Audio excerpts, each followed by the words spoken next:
자, 안녕하세요 여러분.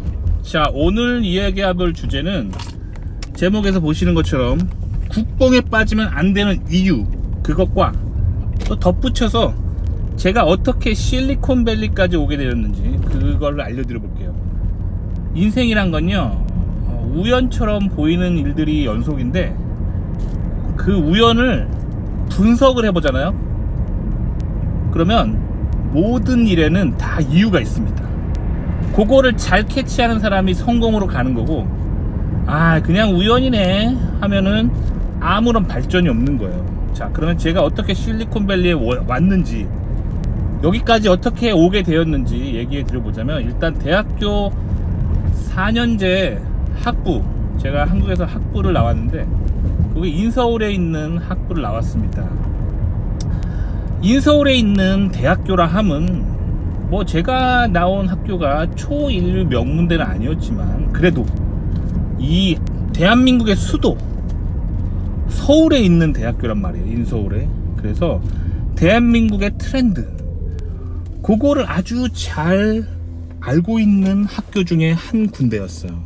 그래서 저는 기계공학과가 전공이었거든요. 그래서 기계공학과 학생들이 당시에 꿈꿨던 게 뭐냐면, 제가 학부 다녔을 때 모두가 자동차 회사를 가고 싶어 했어요. 그러니까 한국 사람들의 뇌 안에는 기계공학과는 뭔가 기계, 말 그대로 기계를 다루는 거고, 그래서 톱니바퀴나 기어장치, 뭐 엔진 같은 이런 쇳덩어리로 된 기계 부품들이 막 유기적으로 막 돌아가면서 뭔가 시스템을 이루는 거, 그거를 공부하는 게 기계공학과라고 그렇게 배우고 그렇게 알고 있었어요. 그리고 뉴스도 다 그렇게 나오고. 자, 그런데 제가 그때 우연히 대학교 2학년 때 저희 동네에 백인 친구를 하나 알게 됩니다. 서울에 백인 친구가 있었어요. 어떻게 그랬냐면, 그 친구가 원어민 어학원 강사로서 온 거예요. 그러니까 사실 미국 친구들이 미국에도 먹고 살 게 많은데 굳이 한국까지 오는 거는 크게 두 가지가 있어요. 정말 미국에서 루저라서 직장을 구할 수 없을 만큼 루저든지, 아니면 이 미국 애들 중에 좀 이런 애들 있어요. 좀 부잣집 아들 딸 중에 전 세계를 괜히 한번 여행해보고 싶은 그런 약간 호기심 많은 순진한 애들이 있거든요. 곱게 자란 애들. 이 친구는 그 곱게 자란 케이스였어요. 그래가지고 이 친구가 한국에 이제 왔는데 저랑 친해졌어요. 어떻게 친해졌냐면, 제가 한국에서 교회를 다녔는데 그 교회에 영어 예배부란 게 있는 거예요. 영어 예배부. 좀 한국의 대형 교회는 다 있습니다. 왜냐면 원어민들에게 이제 그 종교 서비스를 제공하고 또 그들을 또 전도하고 뭐 그럴 목적으로 한국의 대형 교회들에는 원어민 영어 예배가 있습니다. 그래서 저는 거기 다녔던 게 영어 배우려고 저는 솔직히 다녔었고, 그리고 거기에 이제 저 같은 사람은 많이 없어요. 한국 사람들이 왜 영어 예배를 나옵니까? 저처럼 막 영어를 배우겠다는 열망이 있지 않으면 거의 안 와요. 대부분 백인들이었어요. 뭐 캐나다나 미국, 호주, 뉴질랜드, 영국 뭐 이런 데서 온 원어민 강사들이 다 한국의 뭐 어학원 강사, 아니면 뭐 미군, 아니면 대학교 영어회화 강사들, 이런 사람들이 대부분이었어요. 그래서 어쨌든 거기서 되게 많은 미국인들과 캐나다인을 많이 만났었어요. 그래서 맨날 우리 밥 먹으러 다니고 맨날 그랬었어요. 뭐 저는 그때 영어 엄청 배웠죠. 근데 그 중에서 한 명이랑 되게 친해진 거예요. 되게 친해졌어요. 그래서 왜 친해졌냐면, 이 친구가 그 개신교 신앙이 굉장히 좋더라고요. 그래서 저는 막 성경 공부하고 이런 거 되게 좋아하는데, 이 친구가 같이 성경 공부하고 막 그러자 그래가지고 되게 친해졌어요. 나중에 자기 미국에 있는 자기 집에 이번에 휴가 써가지고 가는데, 너 갈래? 같이 갈래? 우리 동네 구경시켜줄게. 우리 집이 우리 사실 부모님네 집에 가는 건데, 우리 아버지가 너 얘기했더니 같이 재워준대. 놀러 오라 그랬어요. 그래가지고 그 친구, 백인 친구의 아버지, 부모님이 사는 집에 초청을 받아서 간 거예요. 그래서 저도 그때 대학교 여름방학이어가지고 뭐 저도 한 3주 정도 그 친구랑 놀러 다녔어요. 물론 남의 집에 3주 머물면 민폐니까 그 집에는 일주일만 머물고 나머지 2주는 막 여행 다녔어요. 뭐 뉴욕 맨하탄도 막 여행 가고 막 여행 다니는 거 있잖아요. 그래서 여행을 그렇게 그 친구랑 다니면서 친해졌어요. 교회에서 만난 그 친구. 근데 그 친구 아버지가 기계공학과를 나왔다는 거예요. 참고로 이 친구는 기계공학과가 아니에요. 자기도 아버지 따라서 기계공학과를 들어갔는데 그 자기는 그 공대 커리큘럼이 너무 어려워가지고 도저히 못해가지고 자기는 그냥 인문계로 전과를 해버렸대요. 그래서 자기는 공대생은 아닌데 입학은 공대로 했대요. 근데 자기 아버지는 진정한 엔지니어다 막 그러더라고요. 그래서 아버지가 뭐 하시는지 막 그 집 가가지고 막 봤어요. 근데 너무 충격적이었어요. 왜냐면 미국은 기계공학과에서 배우는 것들이 정말 첨단인 거예요. 그래서 이 한국의 기계공학이랑 그 스콥이 다르구나. 그러니까 한국은 기계공학 하면은 딱 기계 장치만 딱 기계로 보는 경향이 있어요. 그래서 뭐 기어 부품, 뭐 변속기, 뭐 그런 거 있잖아요. 그리고 뭐 유압 시스템,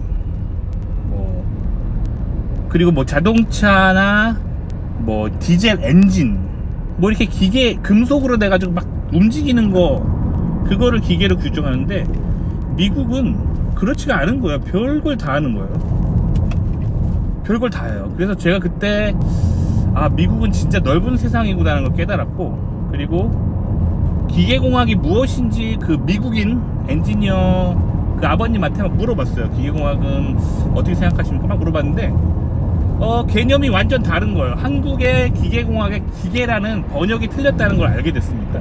그러니까 초기에 한국의 서구식 엔지니어링 시스템을 가지고 들어온 사람이 번역할 때 실수한 게 계속 남아있는 거예요. 자, 미케니컬 엔지니어링의 미케니컬은 기계라고 번역해가지고 한글로 번역되어 있는데 그게 기계장치의 미케니컬 시스템이란 뜻이 아닙니다. 그게 아니라 미케니즘을 스터디하는 학문이란 뜻이에요. 그러니까 메커니즘이란 뜻이 뭐죠? 메커니즘, 사물의 원리예요. 그러니까 사물의 원리를 이용해서 엔지니어링 하는 그 모든 것이 미케니컬 엔지니어링이에요. 아시겠죠? 그러니까 굉장히 스콥이 넓은 거예요. 근데 제가 왜 이 얘기를 여러분들한테 해드리냐면, 제가 미국에 유학 왔는데 모든 한국 기계과 유학생들이 다 그 기계라는, 기계 장치라는 그 단어에 모두 갇혀 있는 거예요. 그래서 한국에서 그들이 전공했던 게 다 뭐냐면 자동차 엔진, 뭐 가솔린 엔진, 디젤 엔진, 또 뭐 변속기, 뭐 기어 시스템, 그 다음에 로봇, 뭐 그런 거 있잖아요. 로버트 팔 이런 거 있잖아요. 산업용 로봇 팔, 다 이런 것만 전공한 거예요. 뭐 하나같이 다 똑같아요. 그래가지고 그 친구들이 다 어떻게 됐냐, 하나같이 미국에서 망했어요.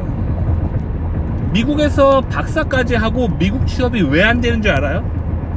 실력이 없어서가 아니라 한국에서 고정관념적으로 알고 있는 낡은 사상을 가지고 미국에 붙어서 오는 거예요. 근데 미국인들은 그것이 매우 시대에 뒤떨어지고 낡았기 때문에 이미 끝물이다 라고 생각해서 안 하는 분야를, 그러면 어떻게 해요? 랩에 자리가 남겠죠. 거기에 한국인들이 계속 들어오는 거예요. 근데 그 역할을 하는 가장 중요한 키가 뭐냐면 한국의 뉴스예요. 뉴스, 신문의 국뽕방송. 그게 그렇게 위험한 거예요. 그래서 왜냐면 이미 시대가, 미국적으로는 시대가 간 건데 한국에서는 그것이 전성기입니다.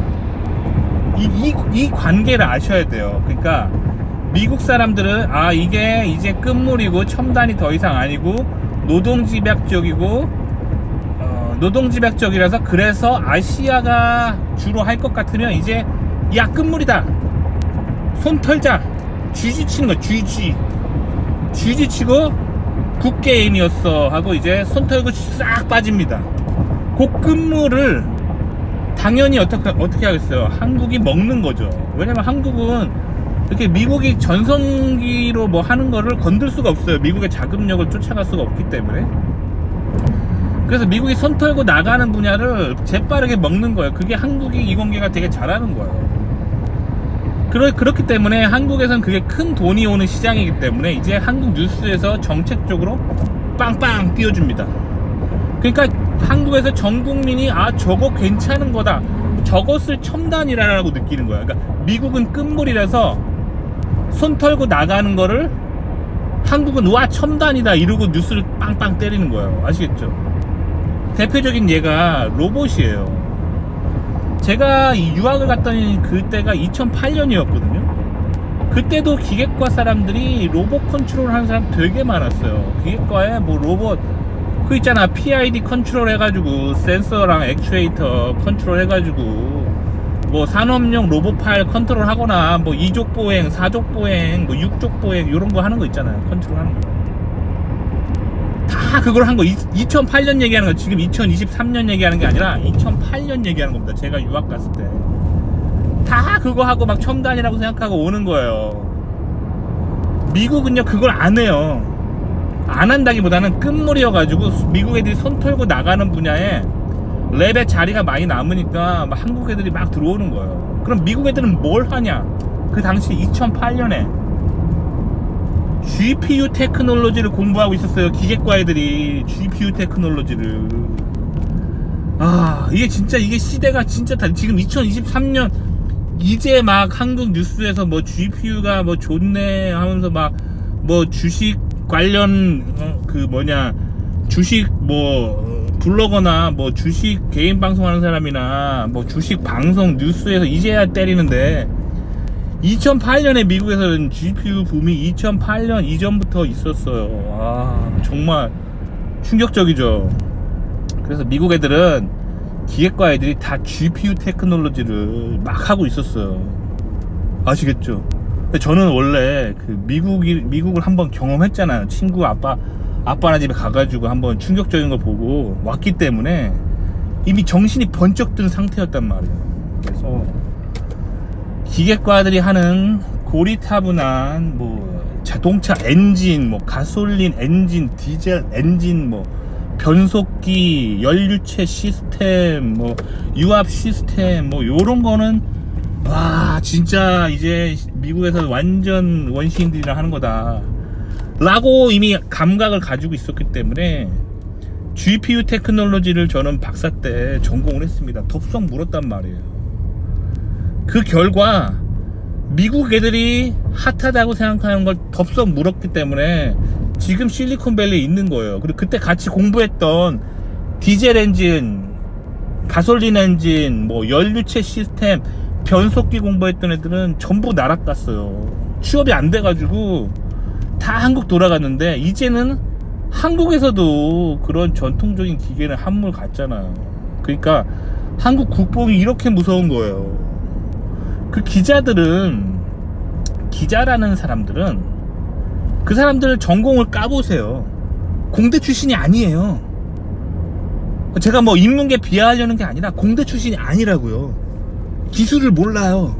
자기 인생에서 단 한 번도 공학 관련 일을 해본 적이 없어요. 자기 인생에서 단 한 번도 물리학 책, 미적분학 책을 공부해 본 적이 없어요. 한 번도. 그런 사람들이 방송 신문사 들어가서 테크뉴스를 쓰는 거를 왜 믿냐고요.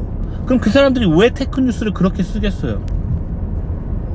정치예요. 정치에서 돈 주면 쓰고 기업에서 돈 주면 쓰는 거예요. 그러니까 국뽕이 그렇게 무섭다니까. 자기 그 눈앞에 이익만 가지고 쓰는 거예요. 남의 인생 아무도 신경 안 써요. 본인의 인생은 본인이 직접 알아봐야 돼요. 저처럼 친구 아빠가 미국에서 뭐 큰 엔지니어링 그런 회사 다니는데 구경시켜 주겠다 하면은 기회가 오면 덥석 물어요. 이게 직접 내 눈으로 내 육신의 머리에 달린 이 왼쪽 눈 오른쪽 눈 이걸로 봐야 돼요. 세상은 절대로 스마트폰 너머에 한 번도 안 적이 없는 인간이 찌꺼리는 말을 그거를 진실이라고 믿으면 안 되는 거예요. 님들도 마찬가지예요. 제가 말하는 말이 진실인지 거짓말인지 어떻게 알아요? 제가 님들 조회수 빨라고 지금 막 거짓말 하는지 어떻게 알아요? 님의 눈으로 세상을 확인을 해봐야 된다니까요.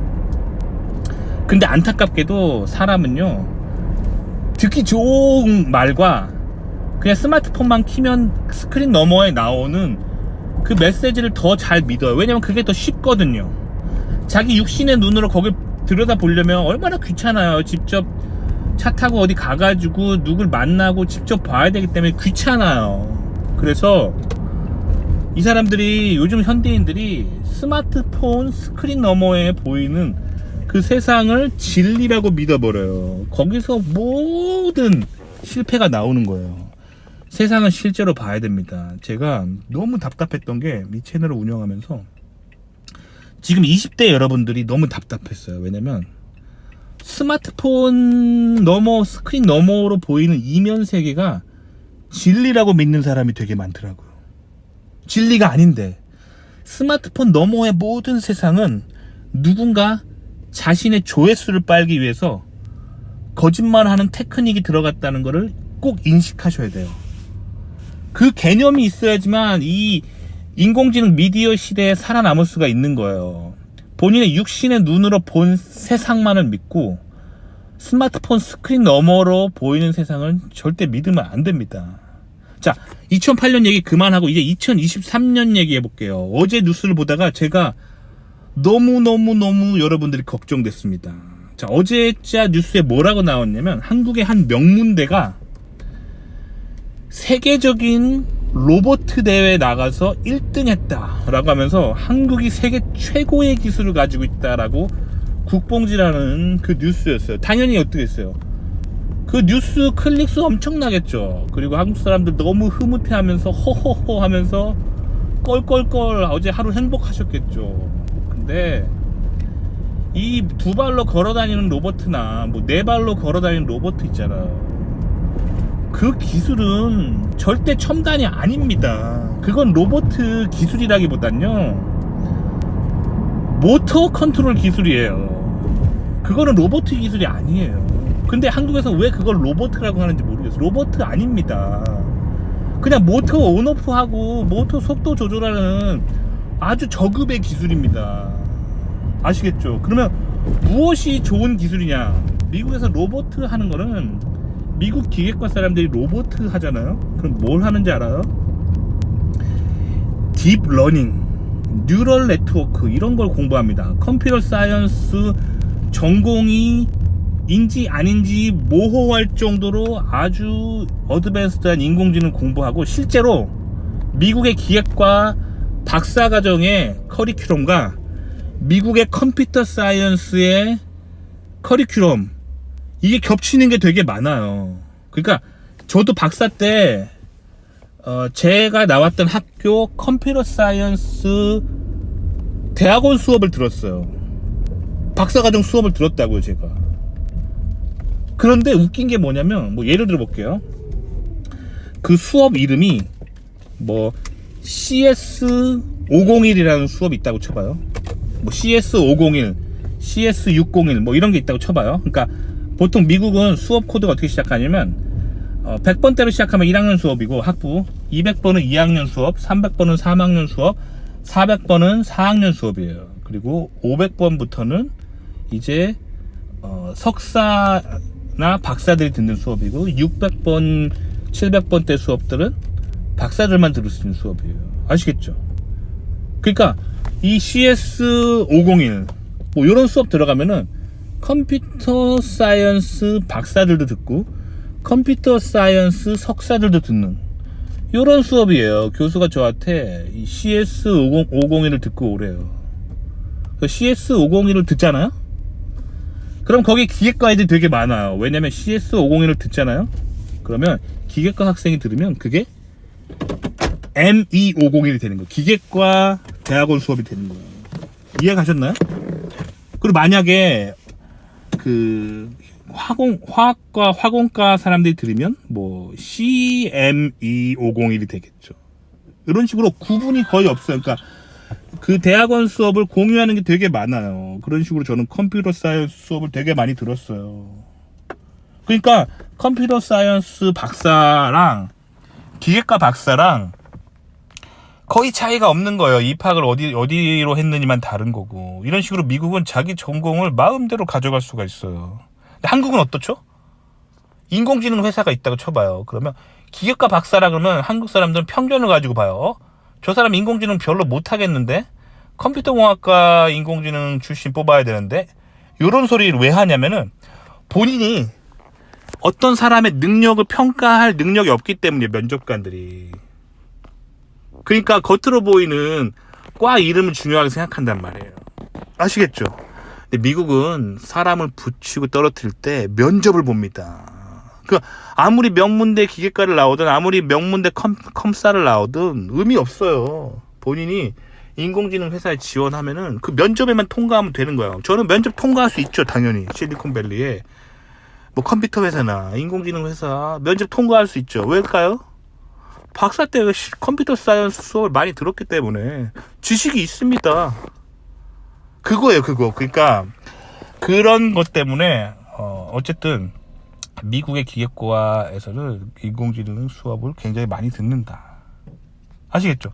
그러니까 요런 것들 때문에 미국의 기계과는 굉장히 다양한 분야로 나갈 수가 있어요. 본인이 설계하면 설계한 대로. 그래서 굉장히 첨단이고, 미국 기계과는 로봇 중심적이 아니에요. 그러니까 한국이 말하는 그 로봇 개념이 아니라 미국은 인공지능 그 자체를 연구합니다. 기계과에서도. 그래서 미국에서 하는 건 이런 거예요. 이족 보행, 뭐 사족 보행 로봇이 딥 러닝, 뉴럴 네트워크 이론을 이용해서 어떻게 하면 잘 걸을까? 점프도 하고 잘 걸을까?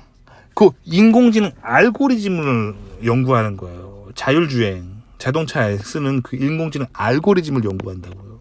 근데 한국은 로봇 하면은 그 관절에 달린 모터랑 그 관절에 달린 센서가 현재 위치를 어떻게 디텍트하고, 그래서 모터를 움직일까 말까, 빨리 움직일까 천천히 움직일까, 요거를 하는 걸 로봇이라고 하는데 이건 로봇가 아닙니다. 모터 컨트롤이에요. 그러니까 이 로봇이라고 말하려면 이 인공지능에 가까운 두뇌 쪽에 가까운 게 미국이 하는 겁니다. 그러니까 제가 어제 그 뉴스를 보고 또 무슨 생각하냐면, 한국에 있는 학생들은 또 저걸 하겠군. 그럼 어떻게 될까요? 결국에 미국이 두뇌를 완성하잖아, 로봇의 두뇌를. 그러면 몸통은 그냥 또 아시아에서 싸게 사오면 되는 거예요. 뭐 일본 단가 얼마냐 물어보고, 한국 단가 얼마냐 물어보고, 대만 단가 얼마냐 물어보면 되는 거예요. 그래서 싼 거 사오면 되는 건데, 당연히 로봇 컨트롤, 그러니까 모터 컨트롤 쪽은 일본이 제일 잘해요. 근데 일본은 비싸요. 일본 인건비는 비쌉니다. 그래서 일본 거 사오면 모터 컨트롤은 아주 정밀하게 하겠죠. 일본 특유의 오타쿠 정신으로 막 모터가 막 0.1도 각도로 막 미세하게 컨트롤 되겠죠. 하지만 어때요? 일본 건 비싸요. 그래서 일본 부품은 아주 고가의 산업 시스템, 그런 데만 쓰이고, 뭐 예를 들면 뭐 웨이퍼를 핸들링하는 모터라든가 이런 거에 쓰이겠죠, 일제가. 좀 저렴한 거 있잖아요. 일반 공장에서 일반 플라스틱 제품 뭐 이런 거 생산할 때 쓰는 뭐 산업용 로봇은 이제 뭐 한국 거를 쓰겠죠. 대만 거를 쓰겠죠. 결국 대만이랑 한국이랑 누가 더 싸게 만드냐의 대결이에요. 그러니까 국뽕에 빠지면 계속 노동집약적인 삶을 살게 됩니다. 그러니까 미국이 뭐 하는지를 보셔야 돼요. 미국 유학을 오셔야 돼요. 그리고 꼭 미국 유학을 와서 미국이라는 걸 본다기보다 저처럼 학부 때 좀 이렇게 어떻게 건덕지를 만들어서 미국에 와서 미국의 산업을 한번 보세요. 그러면 이게 다르구나 느낄 거예요. 아시겠죠? 국뽕에 빠지면은 망합니다. 국뽕은요, 이게 진짜 되게 나쁜 거예요. 근데 국뽕은 나쁜 건데, 저는 너무 안타까운 게 국뽕을 보고 한국 사람들이 행복해 한다는 거예요. 본인의 미래를 망치고 있는데, 국뽕 뉴스를 보면서 되게 흐뭇해요. 아, 대한민국이 이렇게 세계 최고야. 너무 기분 좋다 하면서 열심히 보는데, 열심히 보지만 자기 미래는 없는 거예요. 그러니까 국뽕이 진짜 위험한 거예요. 국뽕 만드는 사람들은 진짜 이기적인 거고, 그 나라 망치는 사람들이에요. 저처럼 쓴소리 하는 사람들이 같은 한국인이 잘 되길 바라는 거예요. 아시겠죠? 국뽕에 빠지지 맙시다.